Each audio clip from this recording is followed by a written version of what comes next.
All right, everyone, welcome back. I am excited for this one because we are diving into CNC machining for rapid prototyping. And I know a lot of you out there are really interested in this. Yeah, this is a hot topic, and it's really interesting to see how much it's changing things. So we found this really fascinating article. It's actually another language, but we got to translate it.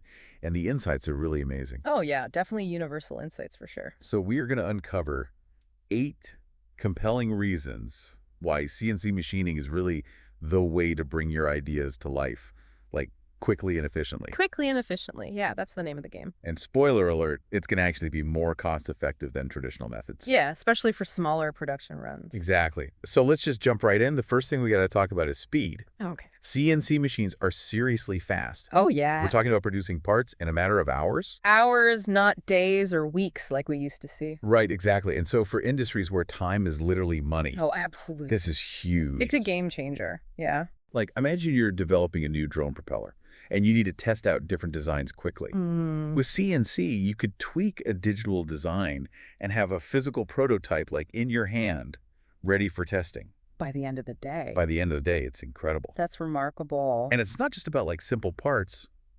CNC machines can handle really intricate designs. Oh, yeah, for sure. So your prototype is truly like a reflection of what your final product is going to be. Exactly. And, in the past, creating things like highly detailed molds for medical implants.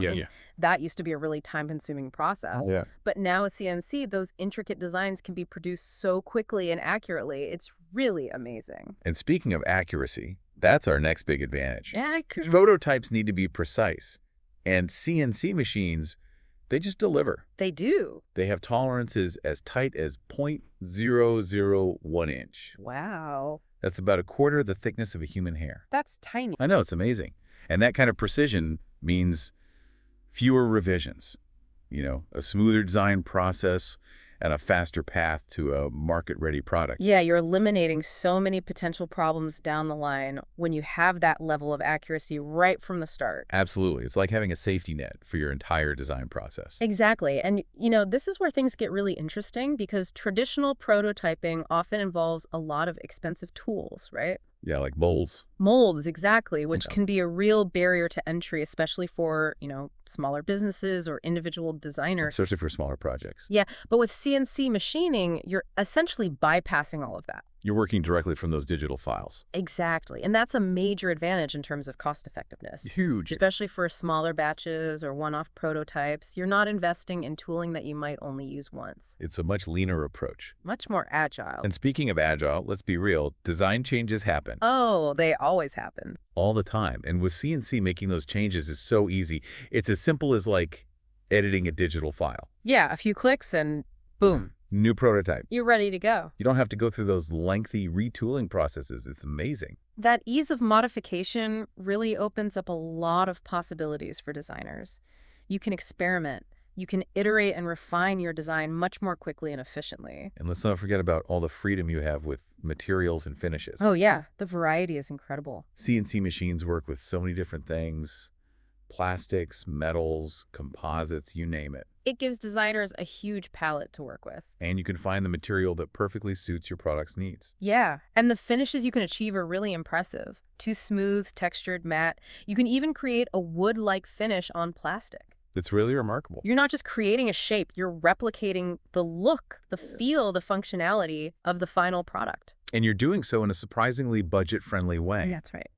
Because CNC relies on automation, it reduces labor costs. And because you can create these complex parts in one go, you're minimizing the number of steps involved. So it's actually very economical, especially for smaller runs. Yeah, there's a common misconception that CNC is only for large-scale production, but that's not true at all. It's so valuable for rapid prototyping as well. You get all those benefits, speed, accuracy, flexibility without the huge price tag. Exactly. And another advantage that we should mention is consistency. Consistency, that's key. CNC machining delivers those consistent results every time, meaning each prototype has that same high quality. That's so important for identifying any design flaws. You need to be sure that any differences between your prototypes are due to design changes and not inconsistencies in the manufacturing process. Right, you're getting reliable data, which leads to better design decisions.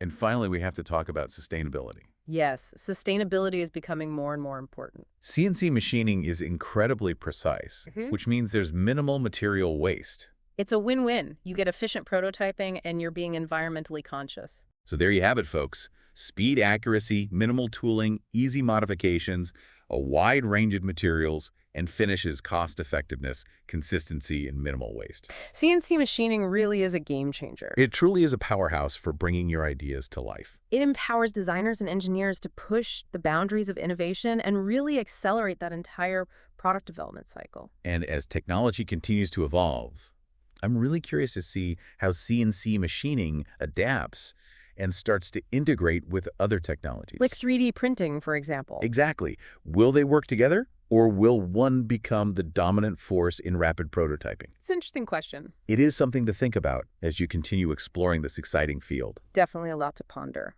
All right, everyone. Thanks for tuning in. Thanks for having me. Until next time. See you later.